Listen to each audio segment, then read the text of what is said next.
Isang araw, isang santo, may maligayang pagdating sa channel na nagbibigay pugay sa mga lalaki at babae na nagmarka sa kasaysayan ng simbahan sa buong panahon. Ngayon, 19 ng Pebrero, ipinagdiriwang natin si Beato Conrad ng Piacenza. Kamusta? Si Beato Conrad ng Piacenza, nakilala rin bilang si Conrad Berndorfer, ay isang laiko na Franciscan noong ika-13 siglo sa Italia. Si Conrad ay ipinanganak sa isang marangal na pamilya sa Piacenza, Italia, mga 1290. Nabuhay siya ng isang buhay ng kasaganaan at kahalayan sa kanyang kabataan, ngunit lubos siyang naantig sa isang karanasan ng pagbabalik loob matapos masaksihan ang martiryo ng isang kapatid na Franciscan. Matapos ang pagkakataong ito, nagpasya siyang radikal na baguhin ang kanyang buhay. Nagpaubaya si Conrad sa kanyang kayamanan at katayuan sa lipunan upang maging isang mapagpakumbaba at ermitanyo na nabubuhay sa panalangin, pagsisisi at pagmamahal sa kapwa.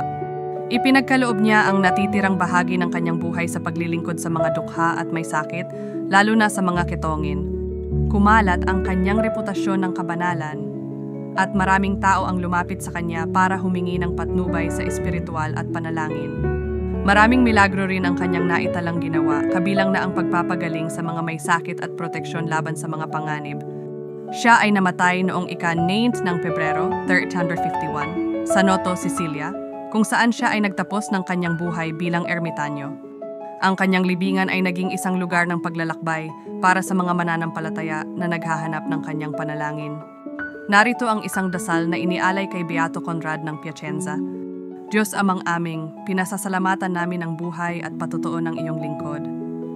Si Beato Conrad ng Piacenza, na nagpaubaya sa yaman at pagmamalaki ng mundo upang mapanatili ang pagmamahal kay Kristo ng may kahinahunan.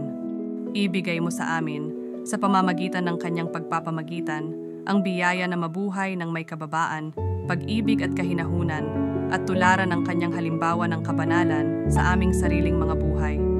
Beato Conrad, ipanalangin mo kami, upang kami ay makalakad ng tapat sa landas ng kabanalan at magbigay ng patutuo sa pagmamahal ng Diyos sa mundo. Amen. May iba pang mga santo na ipinagdiriwang ngayong araw. Santa Bellina. Ipakikilala namin sila sa aming mga susunod na video. Maligayang pagdiriwang sa lahat ng ipinanganak ngayong araw.